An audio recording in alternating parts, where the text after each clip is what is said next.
Hey, Hey, it's panda time. release the panda! Woof. I don't know. Drop the bass. Boom, boom, boom, boom, boom, boom, boom, boom, boom, boom. Wait, but you didn't drop. You have to fall down. Sorry. That's how you drop the bass. I'm sorry. How about slap bass? Hey, ow. Okay. Sorry, I'm kidding. I didn't actually. That didn't hurt, right? No, that didn't hurt. It's just I was trying to do the whole. I was doing a bit, okay? I'm doing a bit too. Yeah, let me react to your bit. The bit. The bit. The bit. Okay. Enough flirting. We're just going to summarize the next chapter. It's going to be a fairly simple chapter because it's more of an action Okay. thing. Of course, there's lots of thinky parts and a little mini mystery that Taylor has to solve, but we don't have to go over all of that. Yeah, let's not. Yeah? Please. I'll just summarize it, okay? Okay, so basically a fight happens. Okay, next chapter. No. The fight gets interesting. Why? Interesting how? Why do you want to talk about this fight? I'll get to it. Don't you worry. I'm not worried, just be patient. Well, to start with, Taylor uses some really, really clever tricks throughout the course of this fight. Second of all, it gets kinda bloody? a little. It gets intense, yeah. Oh, I got disappointed. Like really? Blood? Oh. So, okay. We start off the chapter with Taylor basically thinking to herself, well, she explains how she figured out that that the two, like the guy and the girl, were superheroes, right? Basically the banter. They were really confident, which means they must have powers because otherwise they'd be scared, right? But are you sure about that? That's what Taylor assumed, right? She started with that assumption, and then she was just like, Taylor, you know what happens when you assume, right? She makes an ass out of her and E. I don't know. Yeah. That whatever that quote is. Sleeping Beluga's here. Hi. Oh, hello. Beluga said there's auto emojis and you. Emojis. Yeah. Their waving sign turned into an emoji automatically. Oh, okay. Yeah. See, I hear auto emoji and I'm just like, are they talking about automatic emoji or is it a car? Yeah. But anyway, I mean, Taylor's right because she assumed that they were superheroes or they had powers of some kind, right? And then by process of elimination was just like, okay, well, the guy's not any of the male villains I know. This guy doesn't have Assault and Cash's build. I still can't believe that there are people who are actually like this, where they literally spend all of their time of day just like thinking and thinking and thinking, and it just never. I'm not sure if it was in this chapter or in the previous chapter, but Taylor literally says to herself, I'm pretty sure my power gives me multitasking powers. Yeah, I know. Because otherwise I wouldn't be able to like create all these swarm clones and like and manage them. I'm guessing that while Bo also has these kinds of management parahuman powers, because listen, I'm very good at like doing a lot of things at one time, as is the nature of my job. But if you if you ask me to do 3 things at the exact same time, I will have a small meltdown. Yeah, fair enough. I can't split myself into 3 pieces. Who do I look like? Son Wukong? I can't just rip 2 hairs off my head and be like, okay, great. You take task A, you take task B, and I'll do C. Yeah. So figures out that okay, the wards would be smaller. Assault and Cash aren't this muscular, so it must be Triumph, right? As for his Triumph's girlfriend, she. But are they actually dating? Well, that's in quotation marks, but the way they're acting seems more like romantic partners than siblings, right? So that's why she calls her. Would Taylor destroy at that game of like what, dating or siblings? Maybe. Considering she can also recognize Japanese, Chinese, and Korean people at glance. I can't do it. I'm not Chinese. Right? Has everyone heard of that game? The dating or siblings game? Or like where people basically upload photos of like themselves and you have to figure out whether they're siblings or they're dating. That game can get really hard. But it's also really funny. It's pretty Because funny. some of the time, of course, these are self-uploaded, so half the time people are trolling and trying to like trick you. Yeah. But okay, so basically girlfriend was not acting like she was scared either. She wasn't acting like she was hiding behind Rory, so therefore she has powers too. Based on her build. Would you want to play this with would you want to play, was it Dating Blood on the Sibley? Clock Tower with Taylor? Oh, she'd destroy, I think. well, I mean, if she's not too in her head. I think she'd destroy. Like, she's basically unreadable from everything you can tell in the story. Part of the thing is she offloads her emotions to her insects, so there's no way to read her in the first place. She offloads her emotions to her insects. Yep.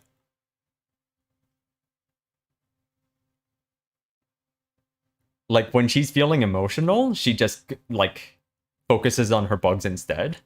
Wow, that is a superpower. I have to give her Right? That's an actual superpower. I mean, you know, if more of us could just offload our emotions. What about her morals? Can she offload those onto her insects? Clearly What she about her has. anxiety?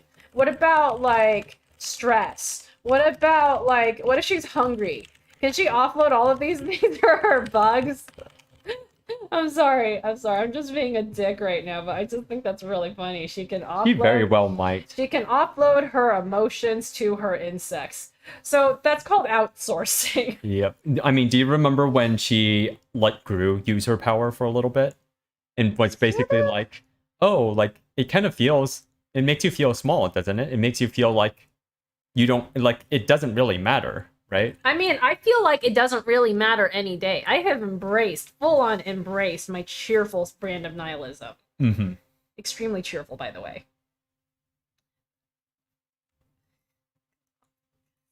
Shit, this is some bull. This be some bull, man. Uh-huh. This is bullshit. Yeah.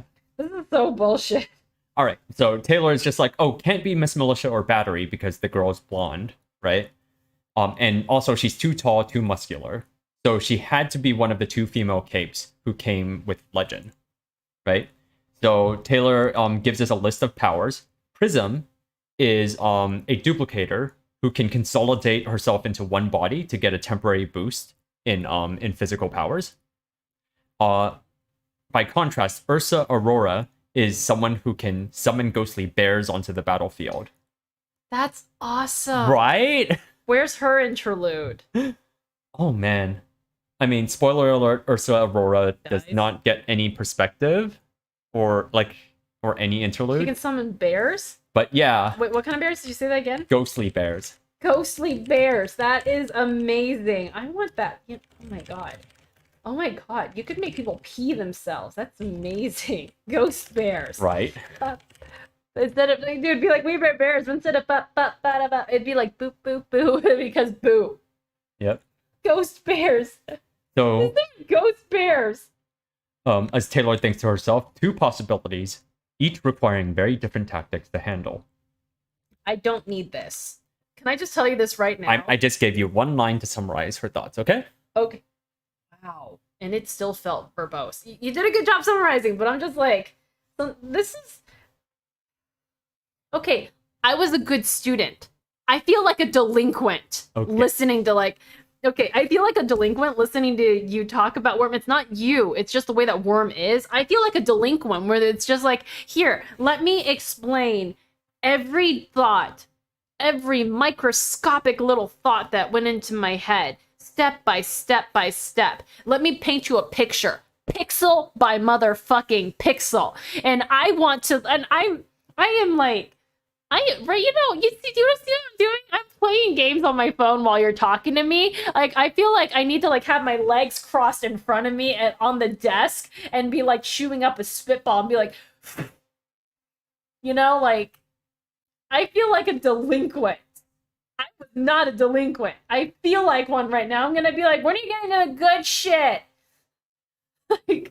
like, where's the fight? All right, how's this for good shit? In order to figure out who she is, Taylor just decides to attack her with bugs. And only her. Why didn't you just start with that? Instead of like Taylor does a Taylor, spends 10 minutes over analyzing and then goes, fuck it, I'm gonna bug the shit out of them. Yeah. So Why was that necessary then? Why was any of that stuff necessary? so she starts attacking the girlfriend. Triumph picks up Trickster and who's unconscious and throws him to a wall. Carries him away. Oh. Princess style? Sure, the why answer not? is yes, because I refuse to accept any other answer. And something about the idea of fucking Trickster being carried off like a damsel in distress, like every kidnapped princess ever is like, you know, passed out. Yes, like passed excellent. out. Like the only thing funnier would be like the sack of potatoes, but like princess carried off, like a. Oh my god, I like this. This is funny. Okay, that's funny. Listen, I'm trying to entertain myself. Okay. Yeah. And then Taylor sends walls of bugs to press against the exits of the house. Okay. Because if they escaped, she's not sure if she can catch up to them. I mean, it's okay. Trickster could probably. Oh, he can't use it on himself, huh? Trickster? The power. Trickster can. He's just unconscious. Taylor, you don't need to save him. Don't worry about it. Once he wakes up, he'll be fine. She wants to save him. She also wants to go through with the plan. What plan? The plan to intimidate the mayor. Taylor, were you an A student? She probably was an A student. She makes me feel before she like... got bullied. Can I just, again, I know I've said this, but really, she makes me feel like a juvenile delinquent. Yeah. Like, oh, I see. I'm just like, man, girl, no wonder you got bullied. I want to bully you now. Like, lol. What? I'm just like, oh my god, you fucking nerd. So, worried that they're gonna escape, she decides, okay, I'm also going to draw out tripwires, like silk tripwires, on every door.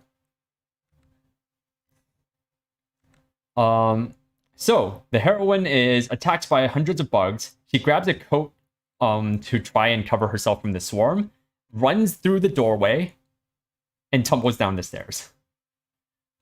That's hilarious. Right? Is that supposed to be funny?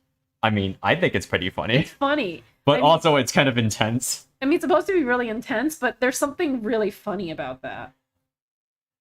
Taylor rebuilt the barrier of bugs behind her, condensing it to the point that the others couldn't see through. Next, she directed flyborn spiders to wrap around the heroine's arms and legs and fingers, and then also she sent a bunch of bugs crawling up and down her clothes, and finds a gun at her ankle. So she sends the spiders to tie that up too.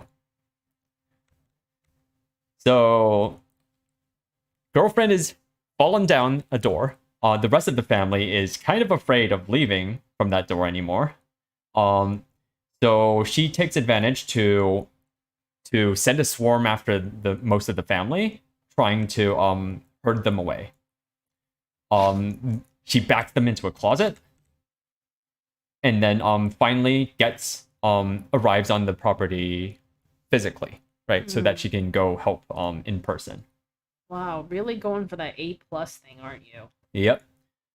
Taylor thinks to herself. Did Taylor ever end up getting in trouble when she was in school? Doesn't seem like it. Bitch, even I ended up in detention a few times. Really? Oh my god, people like this. Oh my god. Yeah, no. So she thinks to herself, okay, how the heck do I deal with Triumph? His shouts completely kill all of her bugs. You don't need to tell me what she's thinking, just do it. Okay, I'll just do it then. I'll just skip ahead to what she does. I'm not interested in her thought process, because here's one of the reasons why Worm really drags for me, and why I refuse to like actually read it, and why I make you just tell me it's instead. Because like, it's just, here's the problem. Taylor spends an entire page and a half illustrating how her thought process works. And then like, this is why I feel like I'm in class. Listen, my math teachers in college and high school did not go to this level of detail when explaining things. Maybe if they had, I'd actually be better at math. Okay. But the thing of it is, that's what this reads like. I feel like I'm reading a textbook. Okay, fair enough. I'm gonna keep going then, alright? Yeah, that's fine. But can I actually say this for like a little bit? Just that this is one of those things that makes me not like Worm, because I'm like, there are really cool concepts in here. The overarching story, the story, the thematics. And it gets buried in this.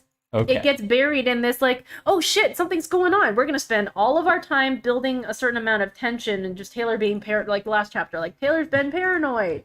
Oh no, some things are like, oh no, Taylor's being paranoid. You could basically literally sum up that entire chapter with Taylor was being paranoid, and then she figured, and in her paranoia, that paranoia allowed her to figure some shit out. Yeah, That's a very easy way to just summarize it, you know? Yeah. I mean, how do I put it?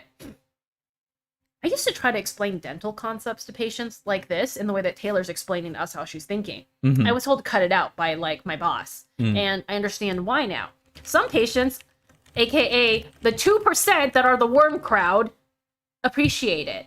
And then they go on to ask me more questions, and I have to try to shut them up because they're talking around the mouth mirror, even shoving a mouth mirror in or a saliva ejector or a suction in their mouth and be like, "Oh, can you like close your mouth for a second?" No, but they won't do it. They'll talk around the mirror. And they'll spit out the saliva ejector or that little straw. They'll spit out the straw and be like, "But I have more questions. Let me tell you more things." And I'm just like, "Ah!" Right? Yeah, fair. But that's the thing. Like, it's just there's these really cool concepts. There's these really great ideas, and then it's buried in the nitty-gritty. Listen, I'm a details person. I focus on the details. I get it. I'm messy. But at the same time, fucking stop. It ruins the action. It's like, oh no, we're in a really intense battle. And now for some play-by-play mental chess commentary. For like a page and a half.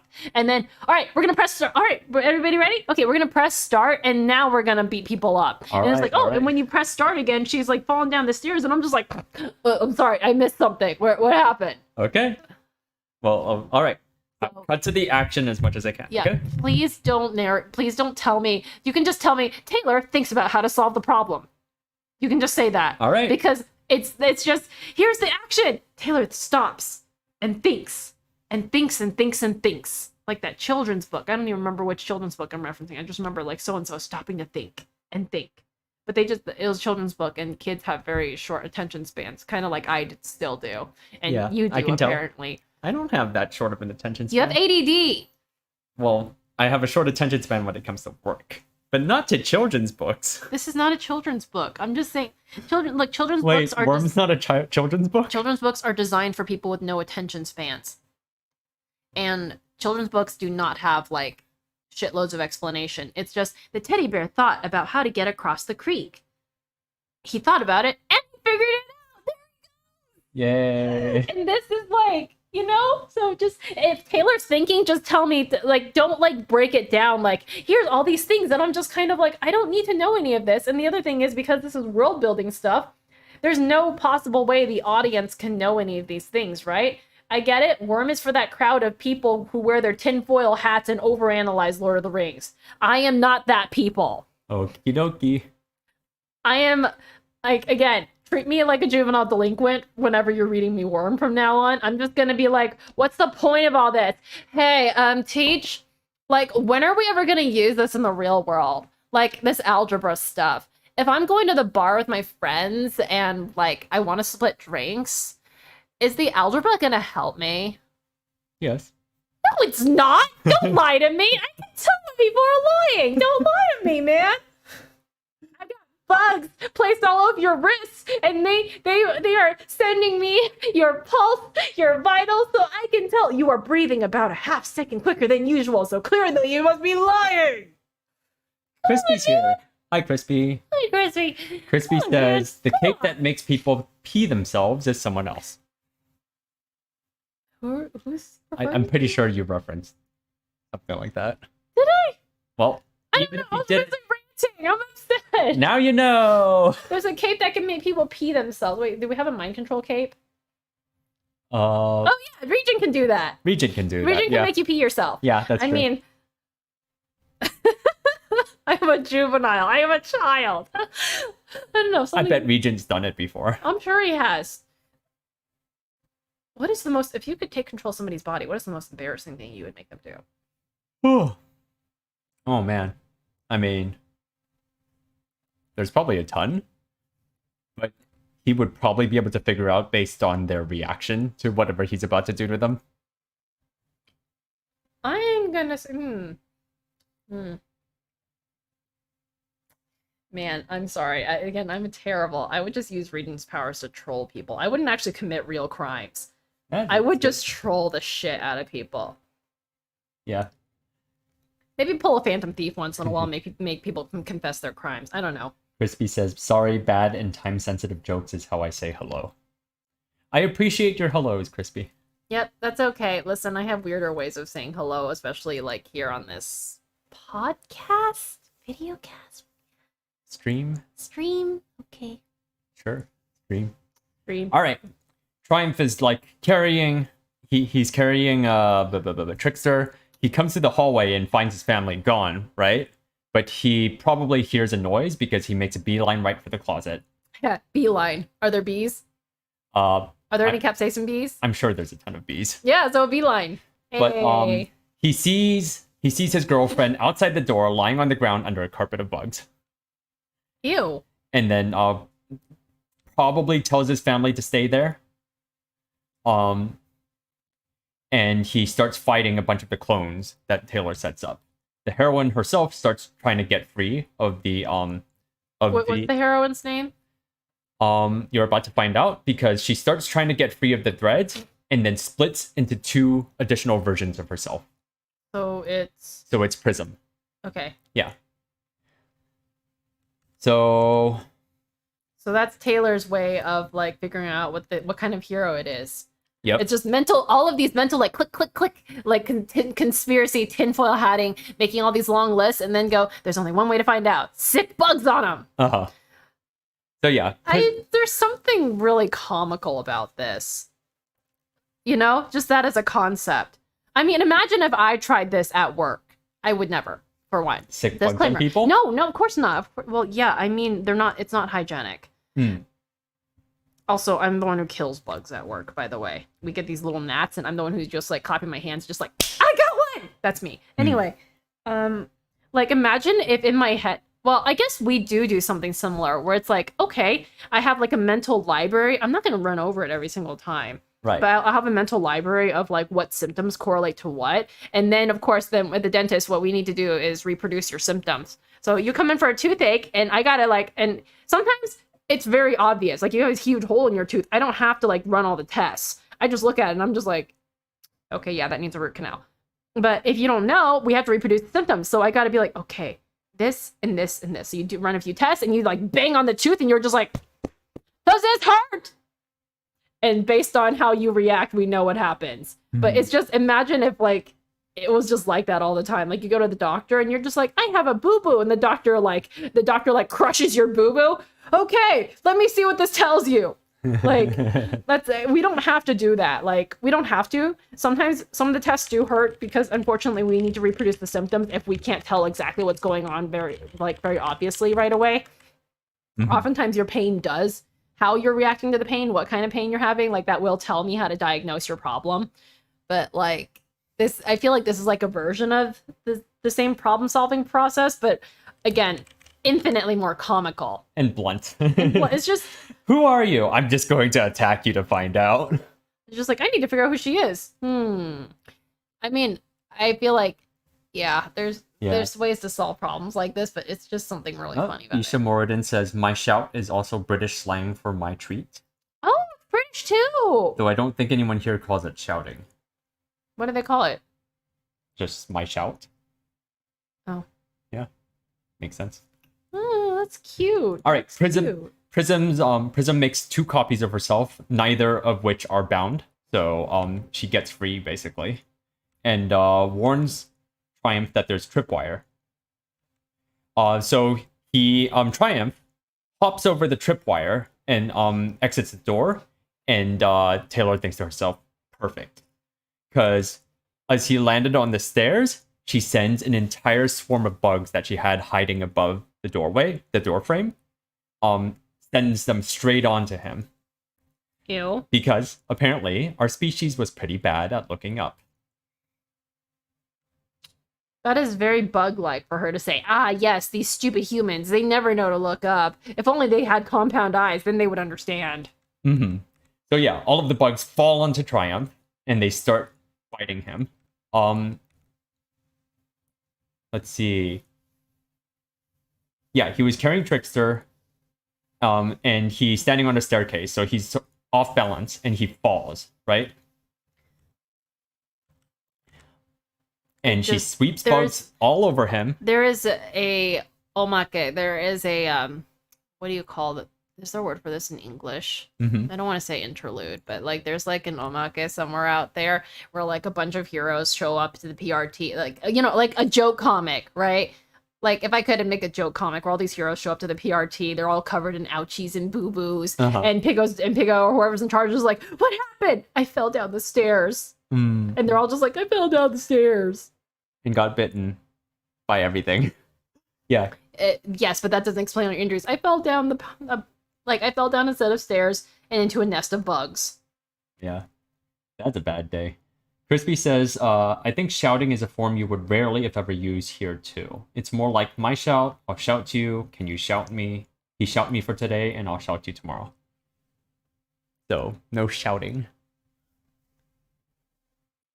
Boo. Sorry. Oh, what do I know? I'm an American. But yeah, Triumph will shout everyone. It's his power. Alright. Let me read this paragraph to you. Because? There was no room for holding back or playing nice. I sent bugs into his nose and mouth, into his ear canals, and biting at folds and crevices below the belt.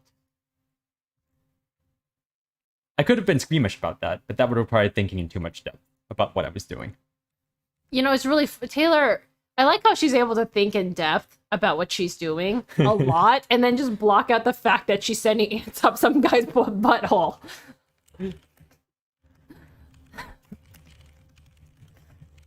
That would require me to think in depth about what I do.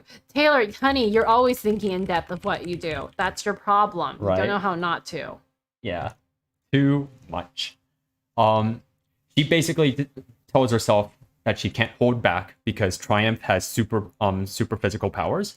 And so if he even has a chance of getting up, and dealing with the bugs, she wouldn't be able to catch him by surprise a second time. So yeah, she's just so she's not holding back. Yeah, so she's swarming. Usually she holds back all of her insect poisons, like the worst of it. She doesn't use like capsaicin bugs for everybody, right? And she doesn't go for all of the private bits. But in this case, she's doing it. And there was a secondary goal too, which is she might be able to use this as leverage against the mayor. What? How? If it came down to it, the mayor might change his tune once he'd seen his superhero son brought low. Oh, it's his son. This is his son, yeah. Is he a cauldron boy too? Hey, you got it. You find this out in Triumph's interlude chapter, but he took a cauldron vial.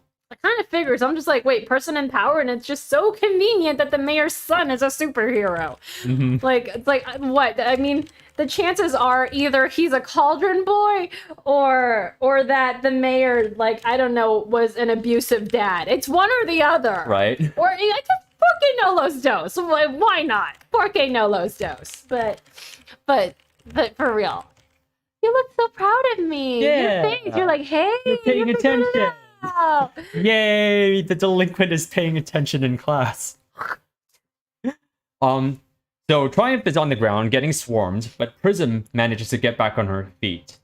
And she runs out. Runs out? Yeah, she manages to escape. At the same time, she also tries to find if Coil is about to assassinate her. It doesn't find any assassins, right? And Prism figures out where Taylor is and escapes the house and starts running after Taylor. Okay. She splits into multiple clones, and whichever one that Taylor attacks, and like whichever clone she attacks, that clone falls over, but then Prism like basically snaps that clone back into another one of her bodies. So Taylor basically can't get a bead on like damaging her. and all of the other ones are undamaged as well, right? So like the damage doesn't stick every time she merges back together. Mm. So she tries to send out her swarm with lines of silk stretched between them, maybe to trip her. She splits into 3 copies in midair, and the swarm catches the one in the middle, but the other 2 make it through. So her power is pretty much twice from MHA. Yeah, but then the ability to combine back together to become more powerful as well. Yeah. And then they manage to surround her. So Taylor's surrounded by Prism. Yep. Taylor's surrounded by 3 prisms.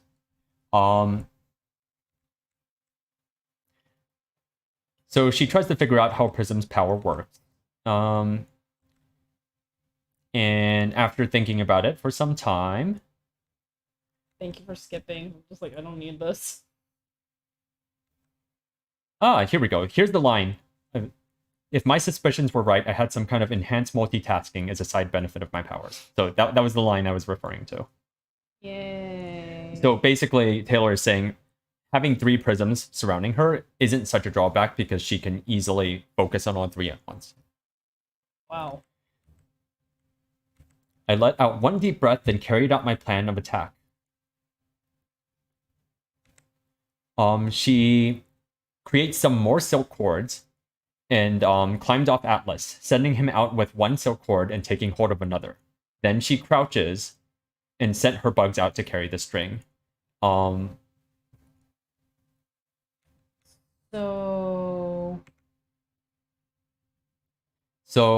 while one of the prisms is trying to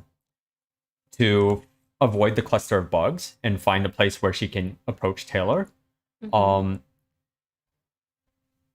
Taylor winds 1 silk cord around the throat of the first prism, then another around the leg of the second prism, and then while she pulls on the leg of this of prism B, Atlas pulled on the cord leading to prism A, and then her swarm bull rushed prism C. So it's basically she tries to attack all 3 of the prisms at once. A and B fell from the roof and promptly disappeared, consolidating into C, and she flashed with the light I could see through the dense cloud of my swarm and charged forward. In a heartbeat, she was out of my swarm and capable of seeing me. She reached down to grab her gun. Oh. It didn't come free of the holster. Because she tied her up with the spiders. Yep. So it turns out that if Prism's not aware that something is tied up, her clones will reproduce it. But okay. Yeah, but like if she is aware of it, she can like clone herself without the bonds or without certain things. Okay, so she'll just clone herself with like whatever. Yep. Okay. So Prism forms 2 new duplicates, but Taylor makes a crude swarm clone. They're fighting on top of a roof right now, by the way. Push her off the roof. Yeah. So she creates a swarm clone around herself and then like just steps back off the roof and onto Atlas. Oh. Nice. Yeah. And she and Atlas swiftly descended to the ground, while Prism started firing blind into the center mass of the swarm. She was mad now. I'd nearly taken her out. So Taylor figures out that she'd have to bait Prism somehow. So she tied silk around one of her wrists, letting the rest sit slack against the rooftop. And when Prism appeared at the edge of the roof, they all leaped to try to hit the ground. Consolidated so that she could absorb the impact with her superior strength and durability. And then only the silk thread connected the gargoyle to the prism duplicate closest to me. She didn't make it all the way to the ground. In the blink of an eye, she was whipped sideways, one arm hyperextended. She dangled for a second or two before the silk gave way and she fell to the ground. The power boost was temporary enough that she wasn't invincible as she made her awkward landing. And that's how Prism gets taken out. Okay. Cool. Yeah. So at this point, Taylor hurried to where Triumph and Trickster were. You know what I think is kind of funny? The fact that, like, you do have some trouble focusing, and so you read a series about a girl who can hyper focus. Right. There's something kind of funny about that. I wonder how many of the other people who are interested in who really like this series are also similar. Like unable to focus. Yeah. And I'd be curious about that too. Triumph had managed to move a short distance away before collapsing again and remained buried beneath a pile of my bugs. He wasn't doing well. I mean, he's got bugs up his asshole. It was very much what I'd been concerned about at the outset, going a little too far. On their own, the choking bugs, the inflammation from the capsaicin, and the stings weren't too bad. But together? I eased up on him just a bit. There's no need to do that, Tay-Tay. It's fine. Listen, if you're gonna go, we'll go hard. Don't be... Own it. Don't apologize for it. Just, go for it, man. Yeah. So Taylor realizes there's no imminent threats. Prism's not standing back up. Genesis is rebuilding a body and probably returning. The policemen that Trickster got rid of are returning here with more reinforcements, but she has time, right? The mayor, I noted, had left the closet heading for a room lined with bookcases and cabinets. So she goes after him, and he takes out a shotgun. The mayor takes out a shotgun. Yep. All right. I could have taken him out right there, hit him hard with my bugs. I didn't. I'd have to leave after that, and it was possible he'd be angry enough that he'd argue for the city to be condemned with even more fervor. This could backfire if we simply left him wounded. Wow, Taylor, you are still going for it. Right? So Taylor actually confronts him in person, but through one of her Her swarm bug. through her swarm, right? Mayor, I spoke to him through one decoy, buzzing and droning the words. He turned and fired, blowing a hole through its chest. Your son is, another spoke, while the first performed. Oh, so creepy! He fired again, blasting the head off the second decoy. Dying, the first finished. What? No, he's not actually dying. She eased up, right? He was in the midst of reloading the shotgun when he stopped. What? Suffocating, I spoke through a third decoy. No, Things aren't helping. I began rotating through the decoys, each speaking a different sentence. The allergic reactions causing his throat to close up. He can't swallow. There are bugs in his mouth, nose, and throat. They're making a dangerous situation worse. He can barely even cough to clear his airways to breathe. If I shoot you, he tightened his grip on his gun. He dies. My power rewrites the basic behavior patterns of my insects. If you shoot me, they'll continue attacking, and there'll be no chance of getting them to stop. You'll be sealing Triumph's fate. Rory's fate. How'd she know his name? Is that his actual name? Yeah, that's his actual name. Because, he's a Gilmore Girl. they've been yelling each other's name, like, throughout the fight. Oh. I think Rory is Triumph's name, and Sam is Prism's name. Yeah. He's stronger than that, the mayor said. He didn't sound sure. We all need to breathe, I replied. Oh! Wow, that's creepy. I could have said more, but I judged it more effective to let the thought sit with the mayor.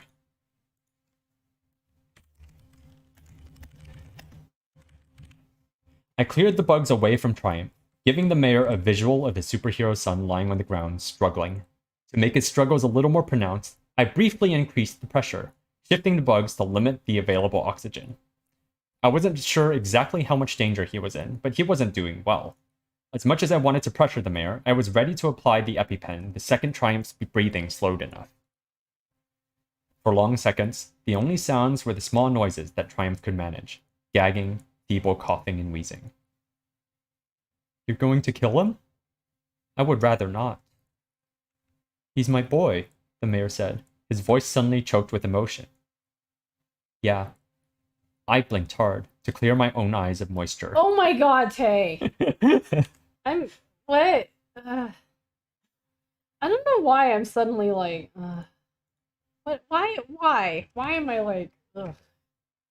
Because if she's going to feel guilty about this, why is she doing it in the first place? Yeah, felt it when I was reading through Crime and Punishment. I was like, oh my god, just turn yourself in or go to jail. Pick one. Stop subjecting us to this. Like Yagami would never. That was me in high school. I've always been a dick. I couldn't meet his eyes. I focused my attention on Triumph instead. I only ever wanted what was best for him. I didn't want this. Please. I couldn't muster a response. Please. This time, I thought maybe I could have said something to him. I deliberately chose to remain silent. Hey! Damn. He roared. He raised his gun, cocking it. Don't ignore me! Triumph coughed, then his chest heaved. I forced a bug down his throat to check and found it almost entirely closed up. I moved the bug away so it wouldn't block the already limited airway. He's almost stopped breathing, I said, almost in shock at what this had come to. I'd been so preoccupied with Prism, pushed things just a bit too far. I'd allowed my bugs to sting him because he was tough enough to take it, but I'd forgotten to account for the other variables, the pepper spray, and the reduced air volume thanks to the bugs in his nose and mouth. I looked at the mayor and found his gun pointing at me. I spoke with my own voice. With a calmness that caught me off guard, I said, "It's not too late." The voice of the 60-ish man who could address whole crowds with conviction and charisma sounded painfully feeble as he spoke. CPR? Yes, but primarily this. I drew an EpiPen from my utility compartment and held it up. Do you know how to use it? He shook his head. I do, I told the mayor. Girl, you better not be feeling like you're a hero for doing this because you're the one who shoved the bugs up his ass in the first place. Right. You better not. She's not a hero. She's just doing this for Dina. You have to remember that, Jess. Sorry, Jess. Panda. Jess. Oh man, I slipped up. Oops. Oops. I'm sorry. What were we saying? Yeah. I'm saying she's doing this for Dina. No, she's not. That's actually a very good point. No, she's not. She probably isn't. You're just a vengeful little girl. I mean, Listen, she's not vengeful. You got carried away. You got carried away. Listen, for all of your talk for being able to focus on, like, all of these things at once, you lost sight of, like, the one thing that was important, your fucking values. Yeah, that's right. Mic drop.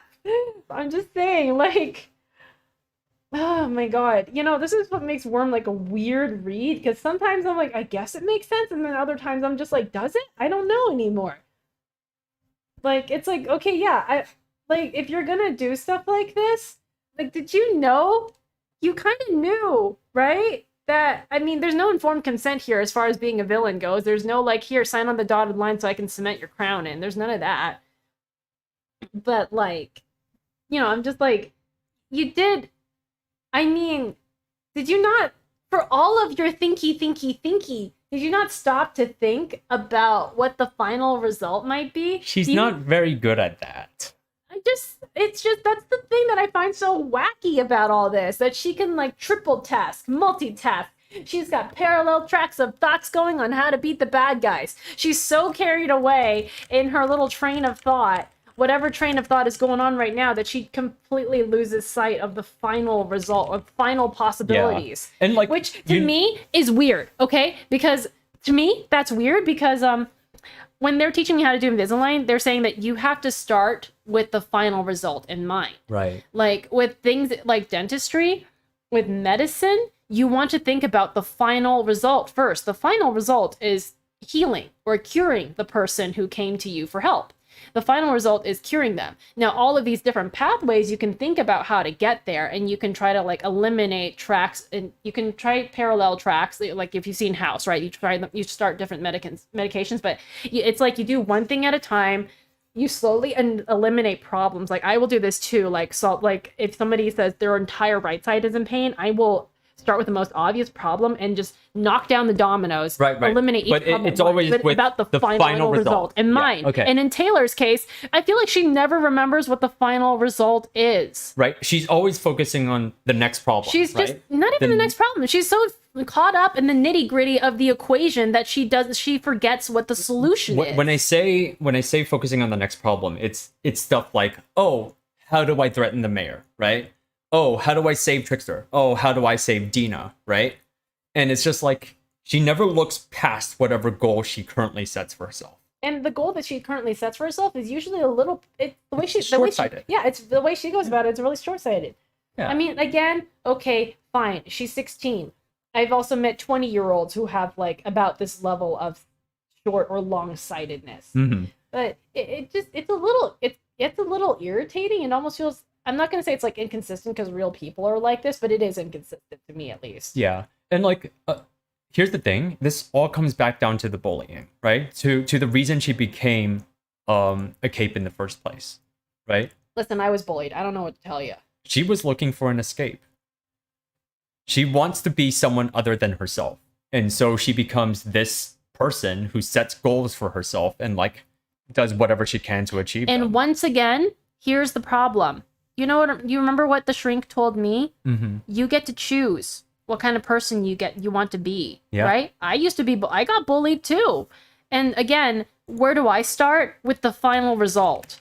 I imagine the final result, and then figure. I work backwards from there. I want to be cool. I want to be physically fit. I want to be confident. I want to be competent. Right? Right. I think about that as the end goal, and then I can chart like a series of steps for how to get there, and I check myself along the way. Maybe this is part of her power. Maybe this is part of her trauma. But Taylor doesn't do that, right? She doesn't want to look at herself. It's not even that. I think she's unable to finish. I think she's unable to visualize a final result. She sets herself a goal. I'm going to save Dina. What comes after that? What does saving Dina actually look like? Does she get to go home to her parents? Dina, no matter what saving her actually entails, Dina will never be the same again. She's not going to be in one piece. So Tay, what is this final result that you're looking for? Well, if you don't have the final result, if you don't have an idea of at least what the final result should look like, you're not going to be able to get there. You can't build a house if you're so lost in the timbers that you don't remember what you're actually trying to get to. Yeah, all of these are really good points. And like part of Taylor's, I guess, trauma and part of her flaw, right? Can I ask you, for Wildbow's writing, do you think that Wildbow has the end result in mind when writing the stories, or does he get lost in the timbers? I think he gets lost in the timbers. Okay. Wildbow talks a lot about the metaphor of a gardener versus a forget what the other term is, like a constructor or something. I like this plant thing because y'all are missing the forest for the fucking trees, man. Right. But a gardener plants seeds, plants ideas, and then like cultivates them into something. Whereas the other kind of person has a very solid like idea and picture in mind and works towards that. I'm pretty sure a good gardener actually can do that. Like, I mean, both styles can do this, like can write a story, but it's just different approaches, right? It's just I don't like this approach because I feel like this is how a lot of good stories get derailed. Fair. Because like I feel like a lot of the really well done, consistent stories are the ones where, like, think about the Game of Thrones ending that everybody was complaining about. My first patient, like, okay, I'm a dentist. This guy, I've never met him before, never seen this guy before. Came in for a cleaning, and he was bursting at the seams to just tell somebody, anybody, about how upset he was about the Game of Thrones thing. Right. He sits down in the chair. It doesn't take him 2 seconds to be like, "Did you watch it?" And I was like, "No." "Oh, let me tell you how bad it was. Don't watch it." This guy was bursting at the seams. This was too much energy for 8 in the fucking morning. And I was just kind of like, "Sir, I haven't even had my coffee yet. Calm down. Calm your tits down." Oh, man. That was right after we came back from our New York trip. Yeah, right? I remember Dee and Danny were like watching it too. And it was just like, what? But anyway, like, that's what happened in the Game of Thrones ending. The TV writers decided to do a little gardening. They planted some seeds with the actors. They grew the characters into something that was very different than the books. And so when it came time to mesh the little seeds cultivated by the TV gardeners, who maybe this is what I'm gathering from like the think pieces I have read from other fans. Okay, so this is not necessarily my words, but it sounds to me that the gardeners didn't talk to the designer. or like the final architect. And so the end result ended up just being like a bunch of things put together, and it just didn't make any sense. Yep. So, I mean, I understand that there's different approaches to writing, but I feel like it's not going to be a really great story if you don't at least remember what your final result ought to be, and at least what kind of central theme you're going Absolutely. for. Like you need And, to like- like you need to color inside the lines. Yeah. You need to draw the outline for yourself. You get to decide the outline, but you have to color within the lines. Otherwise it's a fucking mess. Yeah. I guess the way I would put it is Wild Bo's absolutely working towards a final result and has one pictured in his mind, but the color lines are very big. He has a lot of space to color. No. I'm just thinking of like, you know, you give a kid a blank page. If you give like a child a coloring book, like a 4 or 5-year-old's just gonna like scribble and they're not gonna color in the lines. Exactly. They're not going to. It's just gonna go all over the place. But here, this is a blank page. You've drawn the like you're allowed to draw the outline, but Wildbow doesn't draw the outline. He just draws the little details first, and then like, oops, you ran out of room. It's like the happy birthday thing, where like the happy birthday is like way too big, and you don't have room for the name. Okay. I think that's a little uncharitable here. Well, but at least okay, maybe not Wildbow here, but like that's I feel like not necessarily Wildbow specifically, but that's the problem you can run into with this gardening style of writing. Oh, for sure. Yes. And of course, this is Taylor's problem. She didn't make enough room on that card to write "Happy Birthday, Steve." It's just "Happy Birth." Yeah, fair. Crispy is chiming in too. That yes, this is the reason. The more her narrative voice goes over strategies, what ifs, focuses on pie in the sky future results, she doesn't and can't think about the immediate aftermath until it's too late to fix it. And then she has to focus on that immediate threat, and it becomes basically you're setting you're setting fires, you're putting out the fires, and then you turn around, the whole forest is burning behind you. That's what this is. That's what this is. Yeah, it's true. And I'm sure a forest fire is what the inside of this poor boy's asshole feels like right now. Yeah. Oh my god. What? All right. What? Oh my god. No, just that's such a good analogy. That is Taylor's entire approach. Oh look, the forest is on fire. She's like setting all these little fires, being like, okay, to control a big fire, you fight fire with fire. There's a big fire coming, so I'm gonna set all these little fires in the light, and then she's gonna turn around and oh shit, I burned down the entire forest. What do? It's actively on fire, and now I am dying. Even as I was painfully aware of Triumph's flowing struggles, his body swiftly growing weak in the absence of air, I waited. Use it! Again, I didn't move. I didn't respond. I saw Triumph's hand close into a fist and then stop. Person can hold the breath for roughly 2 minutes. Wow! He's still almost You're breathing. going that far? But how much breath is actually getting in and out of his lungs? Taylor, has she taken any CPR classes? Does she know how to do this? She does not. What are you doing? Oh my god, don't do that. And I think the answer is 7 minutes. Or like rather no, not like that, but like I think the idea is like what did they say? Like I used to know the answer to this. When I was taking martial arts, they told you like how long somebody can survive a chokehold. Like, you know, at some point you pass out and then your body has a certain amount of reserve oxygen, but it's really not a lot. Yeah, it's not a lot, yeah. Let me look that up. Go on. Okay. Use it! The mayor threatened me with the motion of the gun. We both know you can't use that. I'm the only one who can save Rory. What makes you say that? He could shoot you and take the EpiPen. He doesn't know how to use the EpiPen. What do you mean you don't know how to use the EpiPen? You're the fucking mayor. Everybody knows how to use an EpiPen. No, I'm serious. Anybody can use an EpiPen. It's an intramuscular. EpiPen is one of those things that you can... The only thing in the first aid kit that you cannot jab into any muscle is going to be the sugar. Okay, the mayor doesn't think he knows how to use an EpiPen, and that's... I thought everybody knows how to use an EpiPen. And that's what Taylor's trying to convince him of. Taylor's trying to convince him that he doesn't know how to use an EpiPen. Mm-hmm. He sounded more like he was trying to convince himself than me. There will be instructions. And if I break the needle in my death throes? Or if I drop it and you can't find it in time to read the instructions and deliver it? Or if a stray shell fragment hits the needle? Oh my... What? These are all extremely distant possibilities. I don't think EpiPens were made to be that fragile. Somehow I feel like they're not supposed to be Probably not. I think I've seen one of them in the first aid kit. They're pretty hefty, those EpiPens. The mayor's voice was a roar, It was as if he could will me to act by sheer emotion and volume. He's not moving! He's dying! I know. Okay. Seconds passed. How long can I wait until I break? The gun clattered to the grass, the mayor dropping to his knees. His voice was hollow. I'll give you what you want. Anything. I didn't waste a second in stepping to Triumph's side. I tilted his There we head. go. Yeah, apnea can last up to 5 to 6 minutes. However, 5 to 6 minutes. Yep, oxygen saturation will do. Yeah, it's something like that. So it's about like, so it's like 5 to 6 minutes that you have like reserved. Okay. Good to know. I think this is one website I'm having. This is adults with ideal body weight, which I assume like. But the thing is, this is a young man, like a younger man, right? Yeah. Who has a lot of muscle. And also has physically enhanced superpowers, so yeah. It's going to be like less than that.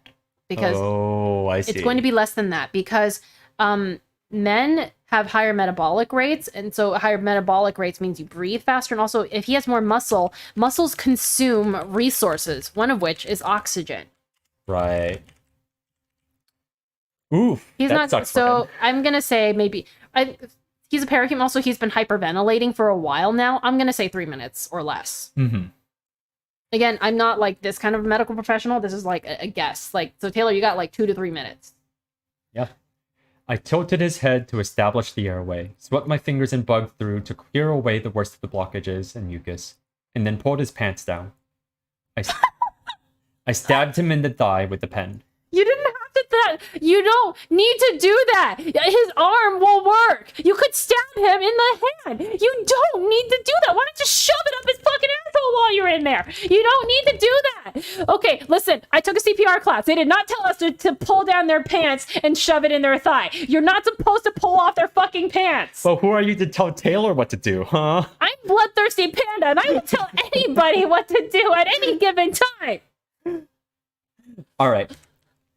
So Taylor basically tries to make her exit. She tells the mayor. Pull down his pants. This is really embarrassing. Listen, pantsing someone, that is a panda villain. Pièce de résistance. Taylor?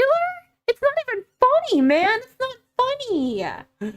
So the mayor doesn't know how to give CPR, but his wife does. So Taylor sends him to fetch his wife. And then, sorry, I murmured to Triumph. I didn't want this to go this far.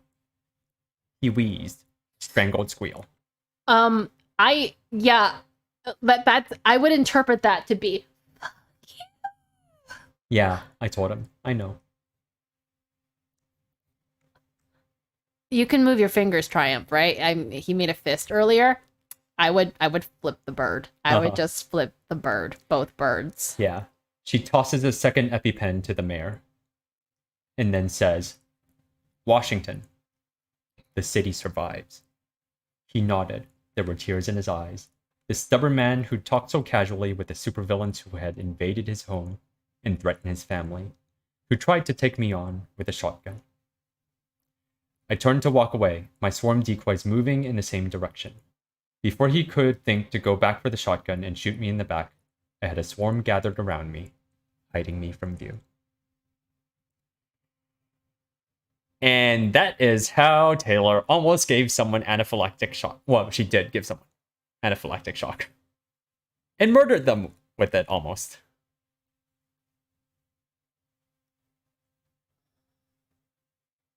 How would you describe this? Like, just... You look done with Taylor. I'm gonna slap this little bitch.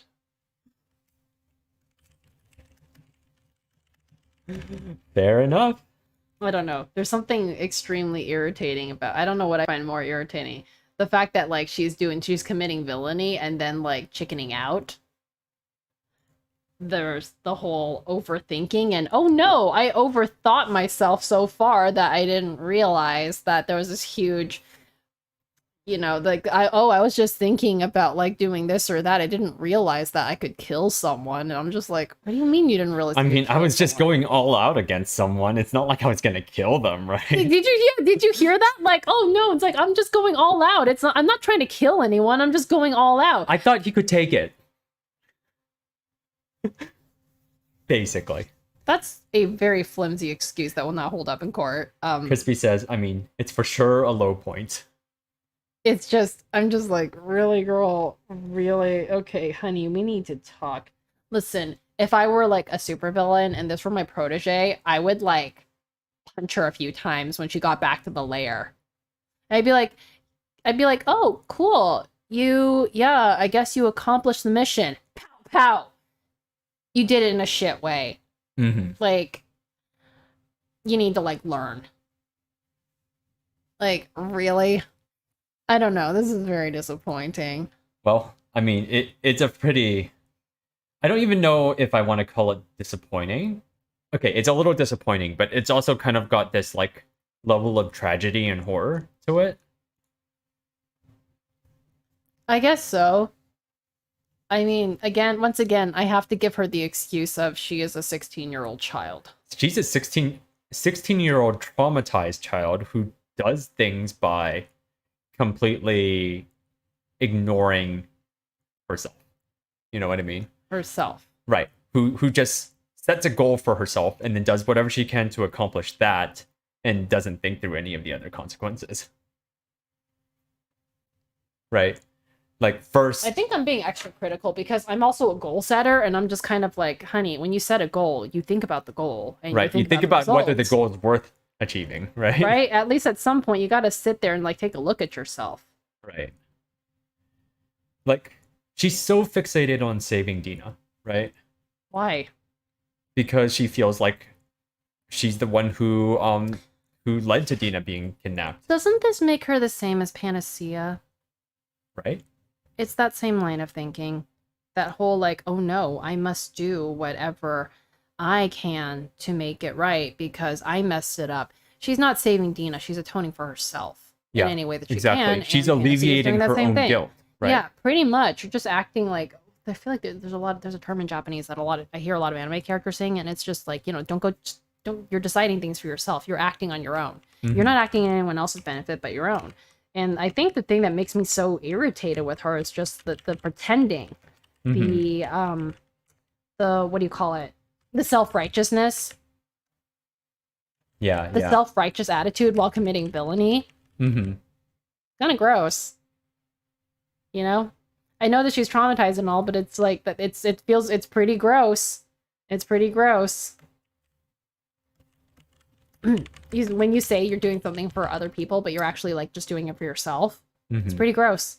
I mean, it does take a level of maturity and I guess experience and learning to be able to like let things go and like allow, say, in my case, if I mess up, let the specialist take care of it, that sort of thing. What would you want to do in Taylor's situation? Let's say you find out, let's rewind all the way back to Taylor finding out that Dina's been kidnapped and is being drugged and leaves the Undersiders, right?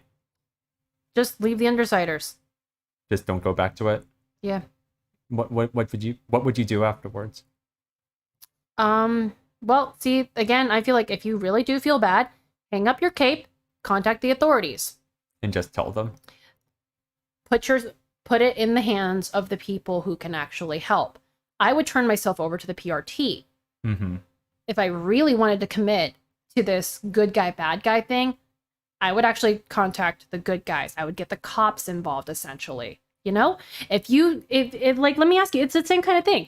Well, let's see. You broke into somebody's house because you wanted to steal their $1 million necklace, and that person put up a fight, and you shot that person. What should you do? You should turn yourself in. Okay. The Protectorate has Arms Master. You still turn yourself in? Okay, kill Arms Master first, and then turn yourself in. Okay, got it. All right, that's a plan. Like, listen, you're turning yourself in already, okay? Just shove him off the building. The capsaicin his ass and be like, I'm sorry, he just pissed me off. Hey, listen, what do you want from me? I'm a bad guy. But here, take me away, boys. Okay. You have to remember that up to this point in the story, Taylor has not killed a single person. She's acting like she has. She has. She's acting like she has committed like the worst crimes. She's acting like she's punishing herself. She's acting like she's committed murder, and she hasn't committed murder. Meanwhile, there's like guys like Lung around who have actually committed murder and is just kind of like, yeah, we're over it. We commit murders like every other day. You know, what you want. Fair. So I'm just like, Taylor, just grow some balls. Just commit one way or the other. Yeah, own it. Commit to it. Are you a villain or are you a hero? Answer that question and act accordingly. That's why all the heroes are mad at you too. I really don't understand. Like, let me ask you this, right? Why is it that a villain must not have any guilt, from your perspective? How do I put it? I feel like that's the really great thing about being a villain. That there's no guilt. Rather, you don't have to feel guilty. You can, but you're not obligated to. But I feel like the thing about being a villain is that you can operate outside of a lot of the societal norms. You can do a lot of things. I see. You have a lot more freedoms. Why are you restricting yourself? Again, I become a nihilist. So, like, this is my perspective as I currently am. But, like, you know, there's always going to be lines, right? Even in prison, there's, like, lines that that criminals true. won't cross, or, like, will condemn others for crossing. It's a hierarchy system. It's a way of saying I'm better than you and I can make myself feel better. Right. So what I'm saying is, like, why must it be that Taylor should just abandon all her guilt about hurting others? She feels so bad about this. Clearly, this isn't good for her. So she shouldn't be a villain in the first place, is what you're saying. Pretty much, yeah. If you're gonna feel this bad about, listen, if you, it's something. It's like the addiction cycle almost, you know? Mm-hmm. Smoking is bad for drinking. Let me use drinking for example, because that's a really easy one. Not anybody can smoke, but most people can drink, right? Right. Yeah, it's that same thing. Like, I feel bad if I, like, say, have, like, a few too many, right? Mm-hmm. Like, I'll feel bad for it, and it'll take me some time. And over time, I kind of learned to, like, figure out what is comfortable for me and what's a happy medium. Like, a beer a week is, like, okay, that's okay. 1 beer every 2 weeks. That's totally fine. As long as I commit to the running. I set boundaries for myself, and she can do that, but it's just... I'm sorry, I'm getting really sleepy. What's the point? What was the point I'm getting at? Just the guilt when it comes to doing that she's feeling. She's like constantly doing things that makes her feel bad. She's re-traumatizing herself. Mm-hmm. Out of what? She's self-flagellating. You know, she's like that guy from the Da Vinci Code, like just like flogging himself. Because was it Da Vinci Code or Angels and Evens? I don't remember. Dan Brown. Yeah, remember. Like if you think she's, about it, herself she feels like, bad. What? She feels bad about what happened to Dina. But like, in the process, she's causing all of these other bad things to happen too. Pretty much. Right? And then she feels more guilty about that. Like, again, I feel like you need to take a step back here and ask yourself, why are you actually doing all of this?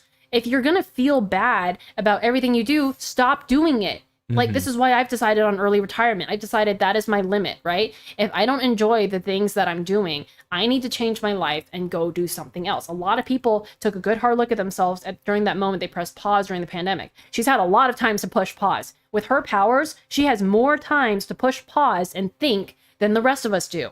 She never does it. No, she never does it. And I'm actually starting to think that it's a choice. Yeah. Oh, absolutely. Like I said, she offloads her emotions to her insects and she distracts herself from herself. And it's irritating. It's really irritating. Okay, fair. Because it's just, for somebody so smart, she has no common sense.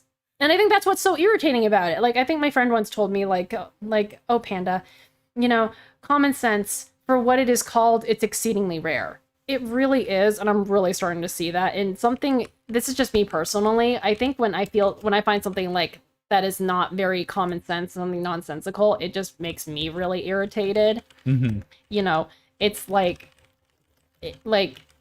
you know, she's just choosing to do things that make herself feel bad all the time.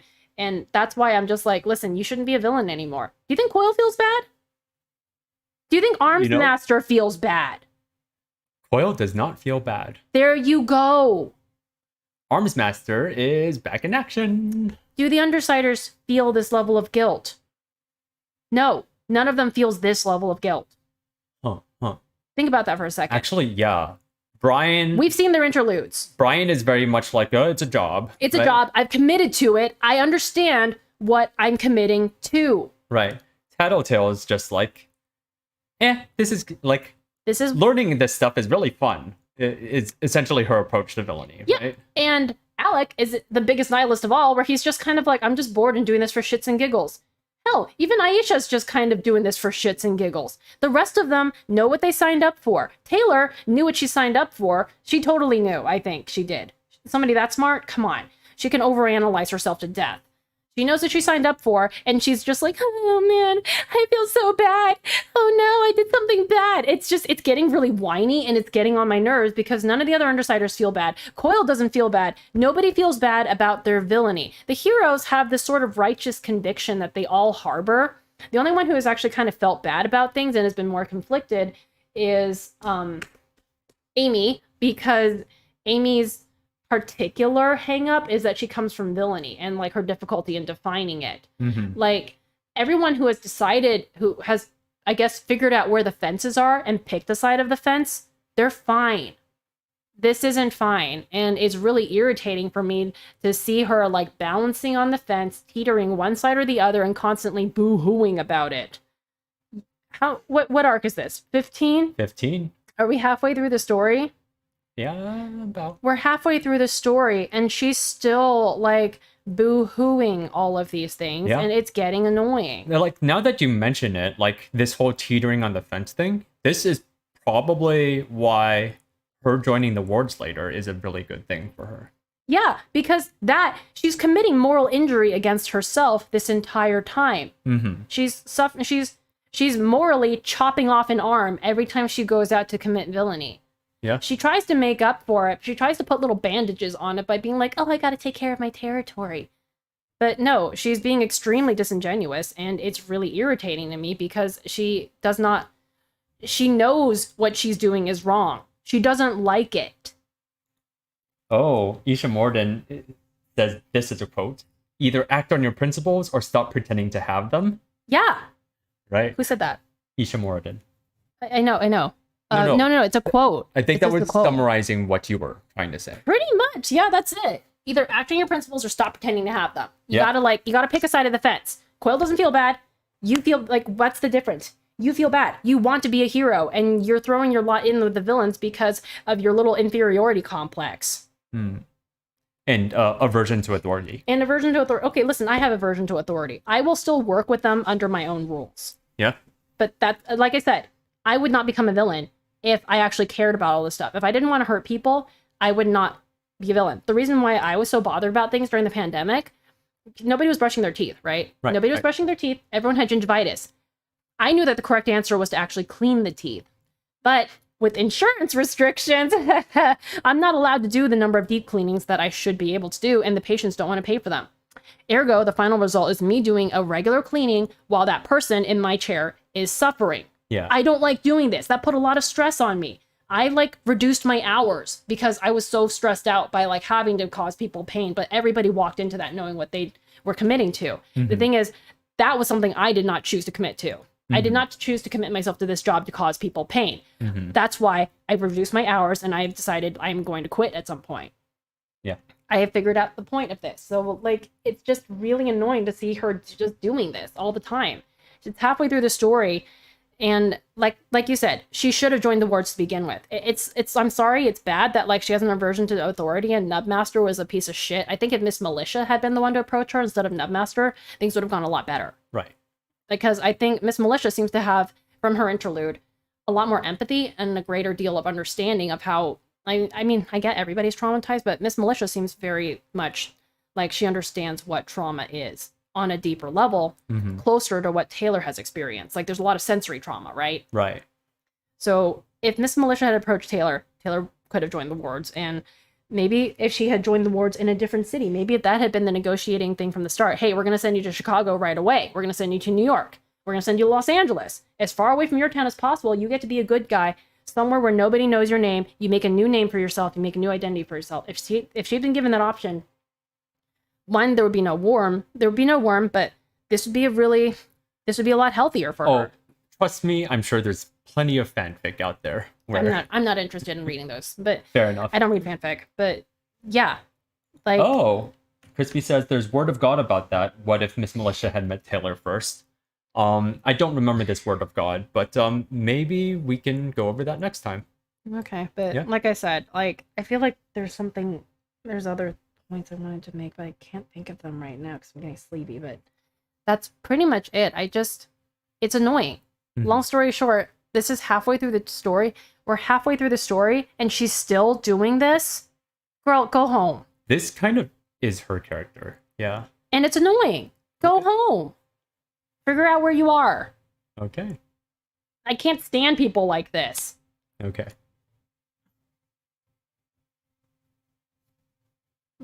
Sorry, but Yeah. I'm thinking to myself, like, there is something, I don't know, when I was reading through the story and reading through this part, I was not annoyed by Taylor, right? In fact, yeah, I was not annoyed by her. In fact, I put myself in her head and I felt what she was feeling, and I felt the horror and the kind of almost inevitability of all of it. That, like, you had to do this. You had to put yourself through this, right? Because you have to save Dina. and what was that book that the therapist gave us? That is just a story you are telling yourself. Well, yeah, that's basically Yeah, it. the lies you're telling yourself. You lie to yourself. Lies. Yeah. So, like, when you relate to Taylor, like, it makes sense what she's doing, right? But when you take a step back and you realize, oh, she doesn't have to be doing this, She doesn't have to do any of these things. then it becomes, from your perspective, irritating. And that makes sense a lot. All right. I don't know what else to cover here, but if anyone has any comments or feedback, then please let us know. And next week, we will be covering, or not next week, next chapter, we will be covering the conclusion to Arc 15. All right. All right. Anything else? Well, I almost want to say don't at me, but no, please at us. We enjoy at the him, not conversation. me. Yeah, for sure. At me. Okay, well, in any case, we're going to call it a night. Thanks for tuning in, everyone. All right.